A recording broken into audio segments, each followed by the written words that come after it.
3 races, 3 wins. One guy so far ahead in the standings that people are already asking if the brand new championship format is broken before we even get to April. Tyler Reddick has done something no driver in Cup Series history has ever done. He won the Daytona 500, then he won at Atlanta. Then he went to Circuit of the Americas and held off Shane Van Gisbergen to win again, 3 for 3. And because of how NASCAR changed its rules this year, that streak has turned into one of the biggest points leads anyone has ever seen this early.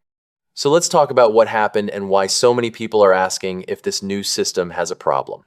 Going into 2026, NASCAR made a huge change. They got rid of the old playoff format with its elimination rounds and 4-driver championship race. Fans had been complaining for years that the best driver all season could lose the title because of one bad final race. By the end of 2025, the backlash hit a tipping point. NASCAR President Steve O'Donnell said the tide had turned inside the garage.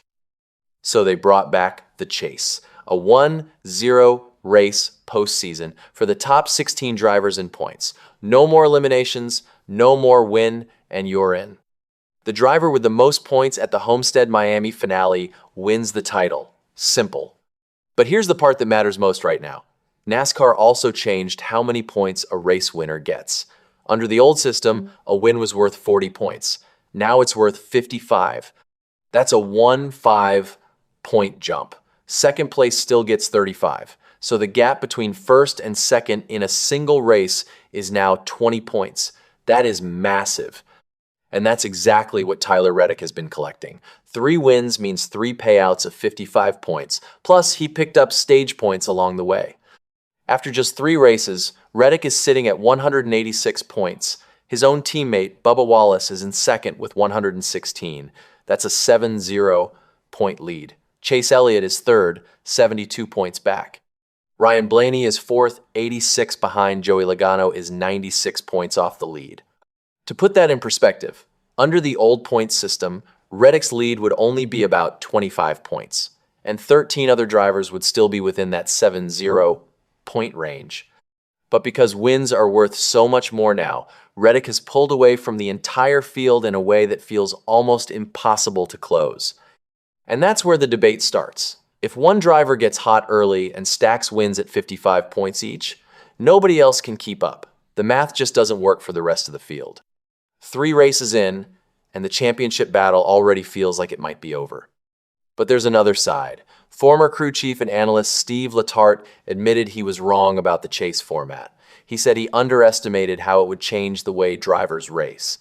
He pointed to Ty Gibbs racing at COTA with real intensity, even when a win wasn't likely, because every point matters now. Under the old system, Letarte said drivers gambled more recklessly. Now points feel like real currency, not just a stepping stone to playoff eligibility. Fans have noticed too. The racing has been better. Drivers aren't riding around waiting for the playoffs. Every position matters, from the first green flag. What makes Reddick's run even more impressive is the context. In 2025, he went the entire season without a win. The 2311i team was dealing with a lawsuit against NASCAR over the charter system, and Reddick went through a scary time when his infant son was diagnosed with a tumor. But the team came into 2026 completely different. Crew chief Billy Scott said Reddick entered the year with a rejuvenated outlook on things. Co-owner Denny Hamlin said the whole organization felt the shift. Then they went out and won the Daytona 500. After the 3rd win at COTA, Reddick talked about what it meant. He said, "It means the world." We get going at the end there, and I'm leading, and there's SVG, the guy I've been trying to beat for a while now. Just to be able to outlast him there and hold on for the win is just incredible. Team co-owner Michael Jordan, who knows a thing or two about three-peats from his NBA days, was fired up after the race.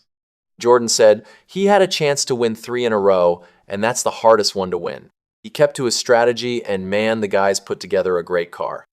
So, is the format broken? The points reset during the chase will compress the standings later. The regular season champion only gets a 2-5-point cushion when the postseason begins. So even if Reddick dominates all year, the chase could still be anyone's game. But right now, heading into Phoenix, Reddick's lead raises a real question. Did NASCAR make winning too valuable? When one driver builds a 7-0-point lead in 3 weeks just by doing what the format rewards most, you have to wonder if the balance is right. If someone else starts winning and closes the gap, the format looks genius. But if Reddick keeps rolling and nobody can touch him, that question is only going to get louder.